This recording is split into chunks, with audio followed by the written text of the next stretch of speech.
Hey, Inner Wisdom Society, it's Dave, and we're going to get into our talk for the month. This is September, so we are going through the act of letting go and trusting the universe. This is one of the foundational things. You'll see it kind of repeated in some of the topics that we get to. I am recording this, that way we can, I know some of you are in different time zones.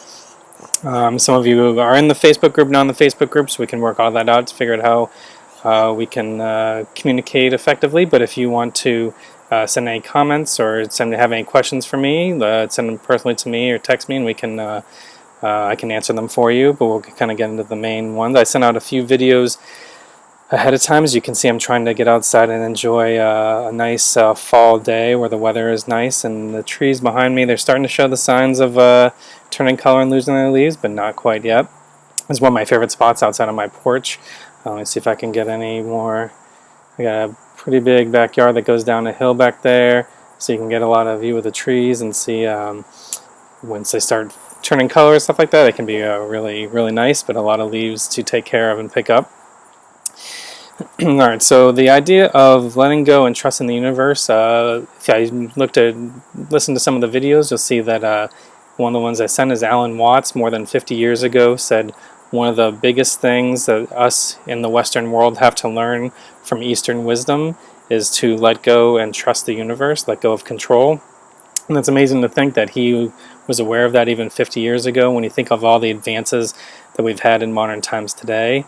So now, at that time, they didn't have phones, or you could text someone immediately and get an immediate response, or you couldn't have apps where you can order food and have food directly delivered to your house, or groceries, or all the things that we have today. You can go on some of those apps, Tinders, and get a date, for tonight and stuff like that. So the idea is even harder for us today in our modern lives to get to understand that we don't have to control everything, whereas all the technologies and all the advantages we have make us believe that we can control more and more aspects of our lives, more and more aspects of our surroundings. And it's this false sense of security that the more and more control you have, the happier and happier you'll be. And that's what's going to ultimately make you happy, when in fact some of the videos talk about the exact opposite is true, where if by letting go of control and trusting the universe, that's going to have a better outcome for you and have a better way to get to the solution that you want to get to, rather than trying to control everything for yourself. So, when we ask ourselves, what do we want in life, or how do we control things in a naive way, we do decide, we think, well, if I can control this behavior. Another way I heard it stated is think of all the things in life that if you could change, they would make you happy, and you write them all down.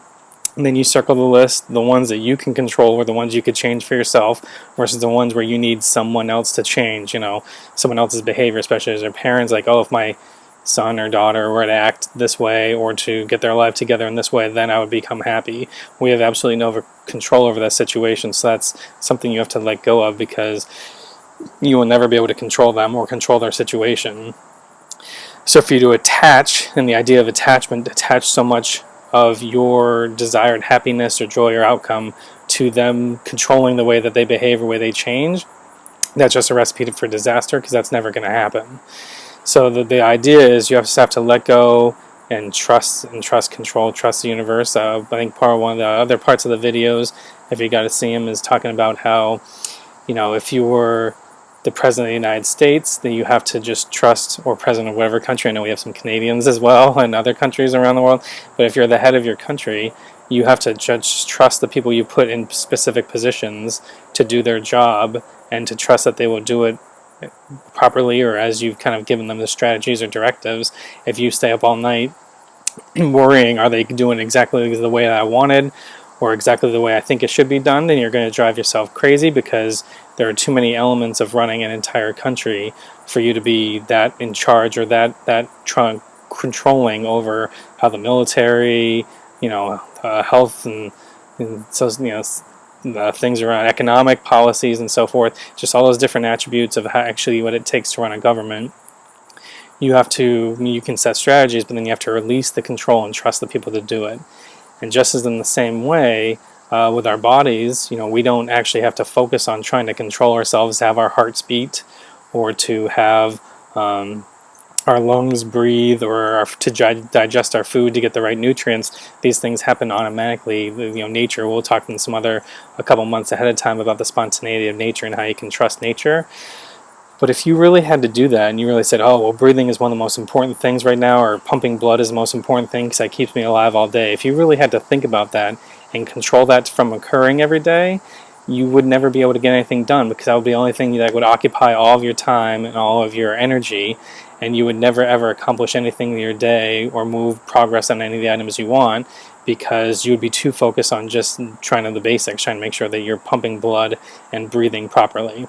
So when we go to sleep and we fall asleep and these things just happen naturally for us, and we wake up and food's digested and we've been breathing all night, and we think of these things as other things. These are things that our subconscious controls, or our body controls without us actively trying to control them. And that's kind of the same metaphor. So if it worked for how you would run a government, and it works really for how our bodies operate for us, or help us move, kind of operate our bodies so we don't have to worry about this all the time, then it obviously makes sense. Why wouldn't we take that same approach in our lives to say, well, I'm going to, there's certain things I can control by myself, but the large majority of it, I'm going to let go and trust the entire universe. And then we actually get into this a little bit in next month's topic. We'll go through it, but in reality, there is, if you've read Dan Ariely's book, Predictably Irrational, which I highly recommend, and I can send out links to it as well, there's now scientific data. So these are Eastern wisdom ideas and principles been going along for a while. Alan Watts has been talking for at least 50 years since he's passed. But even now, they're so readily known that they've entered into the world of science, where they've done some experiments on people where they've actually, if you predicted how happy would you be if you got outcome A or outcome B? And outcome A is the one you want to happen, the one you want to control if you could control it, and outcome B is the one you don't want to have. And people always predict, if I got what I wanted, I would be so happy. I'd be a 10 on a 1 to 10 happiness scale. And if I didn't get what I wanted, I'd be so miserable. I'd be a 0 out of 10.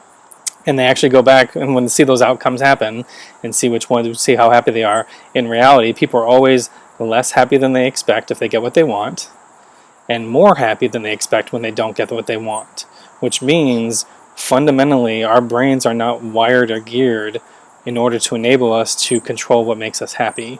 So that's always going to be the case, and that's always going to cause us to be that far off. So if we are that bad at predicting small details like that day, like whether our sports teams win or lose, or we get the job or the promotion, or whatever we want, on minor things throughout the day, how can we be sure that at the end of our life, which is what I'm really worried about and concerned about, when you are 80 years old, how are you going to be able to predict that if you controlled every aspect you possibly could, that you would look back and say, I had a very successful life and I have limited or no regrets for that life? And that's not very promising if we are so bad at predicting how accurate we are to make ourselves happy, even just over the course of a day or a week or a year, to project that out for an entire life. And that's why it's called predictably irrational, because our brains are just not wired to know how to make us happy in those ways. So those are kind of some main kind of concepts as we get into letting go. As we kind of turn it into things you should think about for this month for yourself, I would think about where are the areas in life where you need to let go. I have lots of friends or people I work with where there's expectations of themselves based on their parents. Some people say their parents expect them to be lawyers or doctors, wherever the case may be, and that's not really where their passions lie. So do they need to let go of their attachment of either their parents' expectations so that they can live a true, authentic life to themselves? Or do they need to let go of the attachment of winning the approval of their parents or their family in order to get what they want out of life? These are things that they're going to have to think about and things they're going to have to work through. So I think the best way for you to kind of go through it, and you can message me or stuff like that if there are areas you want to work with. What are areas where you have attachments that are kind of self-limiting you, where you think you have to behave a certain way, or things that are controlling you? So it's not just you trying to control all the outcomes you possibly can and potentially being wrong and saying, I think if I got this endpoint scenario, I'd be super happy. And then when you finally get there, it doesn't make you happy. Philip McKernan, who I would highly recommend, I can send out some of his videos as well. He always says, what a shame to get all the way up climbing a mountain only to realize at the top that you've picked the wrong mountain, right? So you do all this work, living this life trying to achieve specific goals or trying to control certain outcomes, only to accomplish all of that and realize that it didn't give you the feeling or the satisfaction you wanted because you actually chose the wrong mountain. You're actually going after the wrong goal because you're going after things maybe your family or your parents or your spouse or society felt like you should be doing. These are the things I should be doing. Therefore, I'll go on that path and I'll kind of play that game. And as you get to the end of the game, you realize, well, that's not what I wanted anyways. That's not what's going to make me happy. You were playing the wrong game by trying to control a situation that's not going to make you happy. So then another examples would be is why this is so important is because, and it's an interesting thought experiment if you caught that in one of the videos from Alan Watts, I think it's in the third one that I sent out, saying, you know, when we try to control things, if we believe that we can control everything perfectly, in a situation where you can control the outcomes, that means the future is actually totally predictable because you controlled all the elements and everything, so you know exactly where things are going to land. And a predictable future is actually the past, because only the past do you know exactly everything that's going to happen, right? You know everything that occurred in the past. The future is supposed to be this unknown. That's what makes it exciting. But if we actually say, well, we can control every element of the future, how everyone's going to behave, how all the outcomes are going to come out, that's the same thing as the past, because you've actually controlled it. You already know all the outcomes. And then when you get there, you realize that's not what you wanted. And the way Alan Watts puts it is, what you really want in life is a surprise. And you want to be surprised. And the challenge with being surprised is that means letting go of control to say, I don't think I really know what I want. I really don't know the kind of situations that are going to make me happy. Therefore, I'm going to let go of control, trust the universe, and then just respond and behave, you know, emotionally to whatever comes to you. And the things that come into your orbit or in your world that resonate with you, you kind of head in that direction. Things that come into your orbit that don't resonate with you, you know, whether it's a negative surprise or, you know, negative influences, then you kind of just let those go and you just kind of feel your way through it that way. I think Jordan Peterson says, you know, in absolute of that, because letting go of total control could say, well, I have no plans for the future. Well, that's not true. You could say it's just ridiculous, you know, especially here in the West where we like everything chopped up and have to follow recipes and we Google how to do XYZ perfectly all the time. This would say is, well, what do I do in this scenario? Well, I think two areas to work on is, one, identify all the areas where you're trying to control things, where it may not be healthy for you or helping you in your life, and look at the areas where you may have an attachment to something else that's leading you to the control. So if it's, you know, attachment to the approval of your parents or your spouse or society or whatever the case may be, to do certain things that even though you know at the end of the journey it's not really going to make you happy, it doesn't really have your, you know, authentic self in mind. The other half of it would be is if you say, well, I'm just going to throw up my arms and do nothing and sit around all day and just wait for things to happen. That's absolutely not true either. He always says you act upon the best plan that you have in hand today. So if it's you have an inkling of what you think you would want to do, then you start going there, but you leave yourself open to the experiences that the universe has for you and allows you to make pivots and kind of move and course correct on the way, and that's the way that you ultimately get there. You know, I'll give, you know, some examples of this could be is that I often talk about is you have two friends, let's say two women who are accountants, right? And they work, and one of them is getting married. So she asked her friend, she said, hey, I know you don't do this. I know you've never done this before, but I need a wedding planner, and there's no one I know who is more organized than you or more attentive to budgeting than you or financial spreadsheets, whatever the case may be, and more vested in my success or happiness in my wedding. Therefore, could you go ahead and you know, be my wedding planner, right? And of course, the friend does this. And then the friend, we'll talk about this exact scenario a little bit later. And in December, actually, we talk through what do you want out of life and, you know, how do you get what you want out of life. So this friend would say, oh, okay, I did this. And then she may really love it. And she may choose to go on her own and pivot her life to become a wedding planner. In her mind, she's like, oh, I just went upon my business. And then I had this opportunity and I took it and it was worked out for me. That's not exactly what happened. And then that's what she wanted to do. In reality, her friend saw something in her that she could not see, and her friend is what kind of pushed her or directed her towards doing this. And then only through that experience where she was open and letting go of control, she could have said, no, I'm not going to be your wedding planner because I'm an accountant and I have no interest in being a wedding planner. But because her friends saw these skill sets or capabilities in her that she couldn't see in herself, she actually took the opportunity and she did this. And now that may change the course of her life, and now it may be a surprise to her that she finds, I never thought I would be a wedding planner. This was never part of my dreams. But now, since I let go of control, because maybe her parents were accountants, maybe her parents wanted to be accountants, maybe the school she went to really wanted her to be an accountant, and the job that she got really rewarded people for being accountants, whatever the case may be, by letting go of that attachment to, no, I'm an accountant and that's who I'm going to be, and being open to what the universe brought her, which is this opportunity to become a wedding planner, even just for one day, and all of a sudden just feeling that out and being open to the surprise and being surprised by that, it would change the whole direction of her life, because now that's the direction that she wants to go in. So that's kind of the main kind of messages of this. I'll give you another example. I'm a scientist by trade, so I always like to start with science things. Now, obviously, if you always have a plan. So there's a man in the mid-century who had a plan. He was a really smart scientist, and his plan was he was going to win the Nobel Prize. And so at the time, he kind of knew the right plan. The right way to win the Nobel Prize is to discover a new element that hasn't been discovered before. To do that is to get in with the right university doing the right research, identify the elements you want to do, find the methods to find it, discover it, and then sit back and wait till you win the Nobel Prize, right?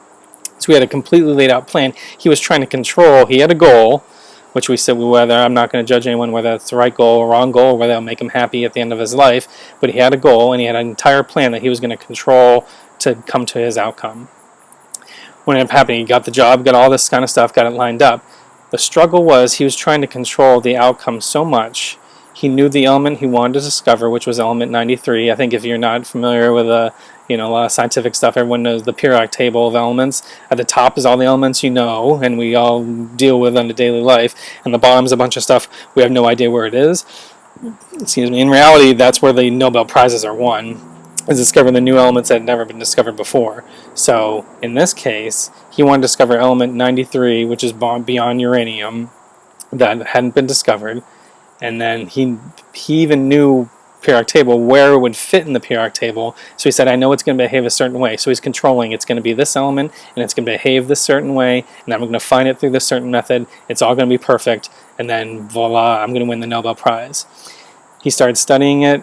He found something that looked interesting, looked different, and looked unique, but it didn't behave the way he expected it to. So after studying this for a while, he ended up walking away and basically throwing his hands up in the air and says, I tried to find it, but what I found didn't behave as I expected. Therefore, I didn't find element number 3, and I'm going to walk away. And even wrote a paper, which is like a failed attempt to find, new elements beyond uranium. That was basically the title of his entire paper. Is I tried to find it. It didn't behave the way I expected it to. Therefore, I know I didn't find it. I'm done. I'm walking away. Someone came behind him and said, well, hold on. Let me look at this research again. Re-looked at his data and re-looked and ran a couple other tests and said, you know what? I think he actually did find element 93, only it didn't fit in the table where he expected it to, and it doesn't behave the way he expected it to. So he was trying to control everything, including how elements that have never been found before actually behave. So he had this vision of how it was going to go through and how everything was going to behave, and it didn't. And so this second gentleman that came by, he researched it, he published the data, and he ended up winning the Nobel Prize in 1951 for the work to actually prove that element 93 was actually discovered, or someone else who actually found it and actually could have achieved his dreams and goals of winning the Nobel Prize, chose not to, because he didn't have the ability or foresight to let go of control of the situation to see maybe a new element that we've never discovered may not behave the way we expect it to. But in his vision of the world of how it was going to work, this element was going to exist, it was going to sit right here in the periodic table, and it was going to behave a certain way, and then only when it behaves that certain way, well, I know it's that element, and then I'll claim the credit for it, and I'll get the Nobel Prize. So he didn't have the ability to just let go and trust the universe to say, oh, I'm finding something, and it may be what I'm looking for, it just may not behave the way that I wanted. He didn't have the ability to do that because he was trying to control every aspect of the situation, and it cost him the Nobel Prize because it didn't behave the way he wanted. In the same way, there are aspects of that I've tried to embrace in astrology and numerology, where in numerology you go through a cycle of years. Everyone has different vibrational energies. One's new beginning, all the way to 9, which is endings and completions. I personally am in a 9 year right now, so that's why a pandemic is. I'm trying to embrace it and just feel through it. A pandemic feels like a perfect thing for a 9 year. But I would tell you, 9 years ago when I first started this journey and started understanding the cycle of my years through numerology, my last 9 years was very difficult. 9 years can be very difficult because by nature, things that don't serve you, the intent is you've completed one cycle of life, and now you're going to begin the next cycle of life. Think of it as leveling up, right? Your spirit, your soul get one step closer to your purpose, where you're meant to do in this life, and therefore that's a wonderful thing. However, there are things that you've had around you in this current cycle of life that you do not need or will not help you in the next cycle of life. Either you've learned the lessons you needed from those relationships, those people, those situations, the place of location, whatever it might be, and now you need to go somewhere else or be in a different relationship in order to learn what you need to that'll help you grow further, right? You don't want to keep getting stuck in the past, having learned the lessons you've already needed to learn. So in that scenario, in 9 years, it's more likely that people, jobs, locations, relationships, things will just leave you, and then for us, if we want to control things, say, well, no, I don't want that to occur. This has been my friend for such a long time, or this has been the relationship I've been in, this is the company I've been working for, this is the position I've been in, this is the city I've lived in, whatever the case may be. Maybe your job stays the same, but your job comes to you and says, we need you to move cities, move across the country, and you say, well, no, this is where I've been living and growing up. But what you don't realize, especially in a 9 year, is the reason why you can let go of these things and trust it is because you've already learned what you needed to learn from them. You've already grown the ways you need to grow. And now by letting go and trusting the universe to say, even though it's going to take me across the country, even it may take me to a different company or in a different relationship, this is the right thing for me, and this is what's going to move me forward in my life, and this is what's going to set me up for the next cycle of life. So therefore, just like with the leaves, trusting. When you think about the leaves, in nature, they get all of their energy from the leaves and the photosynthesis and so forth to feed them, help them grow, whatever the case may be. And imagine if you're a first-year tree and all the trees around you are like, okay, we've been telling you all along, your leaves are important, you got to protect your leaves and make sure that they're healthy and taken care of, because that's how you feed and that's how you get all your energy from the sun and everything. And then say, okay, but now it's the fall, just drop them all. How scary would that be for a baby tree to say, well, why, you've been telling me all along that my leaves are the most important thing to keep me alive, and now you're telling me it's okay to let them go? Like, that's super scary, right? So in that sense, the tree would say, trust me, you don't know what's coming, you don't know what's coming in the future, or how the winter's going to be, and having leaves on your tree may put you at risk for the cold of the winter, the heavy snow, the ice, whatever the case may be. So you just need to let go and trust that if you let go, even though your attachment to your leaves is so high and so strong because they feed you, to be able to let go of them and say, trust, okay, by getting rid of them, I trust that it's going to help me survive a harsh winter, and then I need to trust that something new will grow in its place, which would be new leaves, new branches, whatever the case may be, to replace it. So in the same way, for a 9 year in numerology, things I'm going through right now and I'm just embracing, I've had a coworker who I've worked with for a long time, who just moved to another job. It's kind of a surprise. I've actually had a protege with me, I would say a new hire for 3 years, who's an all-star, someone who's done way better than what I did at that young age, someone I've been mentoring and coaching. That individual just took another job somewhere else. We're not going to be working together again. So and I should be sad and shocked to say, oh, I'm so sad that my protege, who I was raising up to kind of replace me or do my work, chose to go in a different path or go work somewhere else.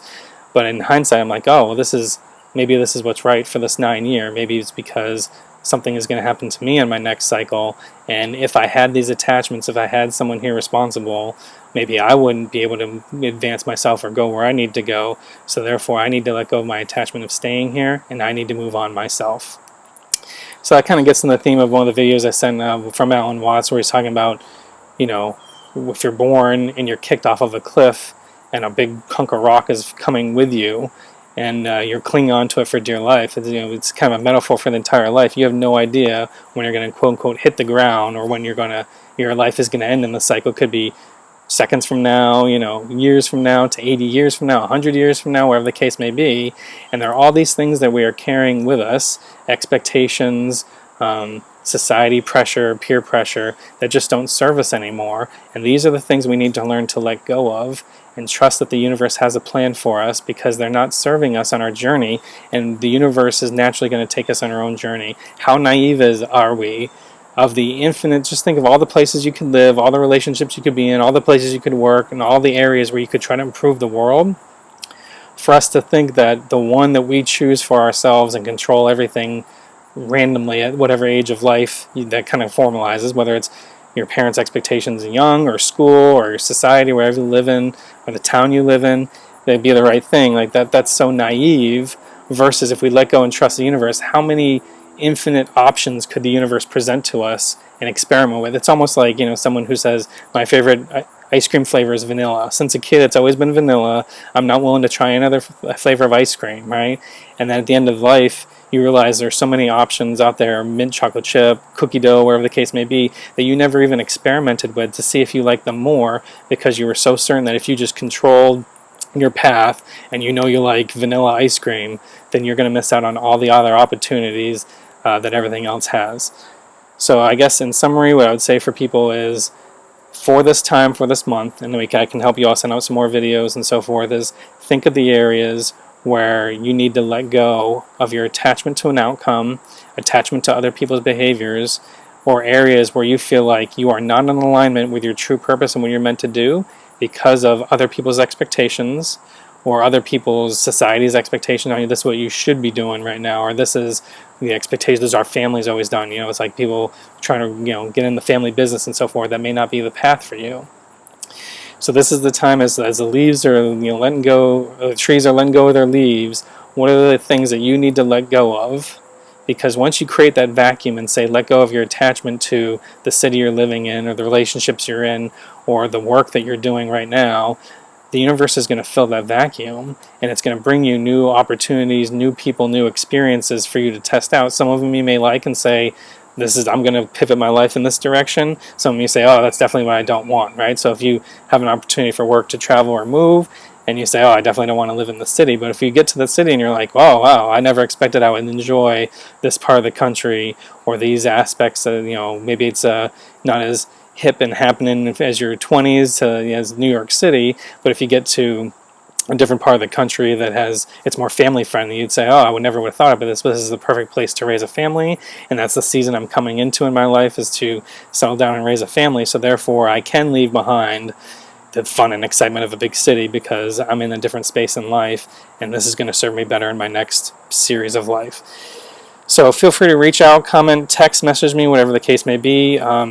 This is the main message for this one. If it's confusing, but think about all those areas. Where can you let go of control, trust the universe, and just experience what's there for you, just objectively, unbiasedly, without trying to force anything, and then see what resonates with you and what doesn't. And I guarantee way more opportunities and options are going to come to you that you'll be able to test out and feel and figure out for yourself. That's what's going to give you the growth, is not controlling your way. I know I'm going to like this, so therefore I'm going to do this because I know I'll like it, because I know I'm going to do it, versus I tried something totally crazy, something different, but it was an opportunity that came to me, and you know what, I actually really like it now. This activity, this hobby, this area of focus, this this city, these types of people, this community, these relationships, these are the things that now resonate with me.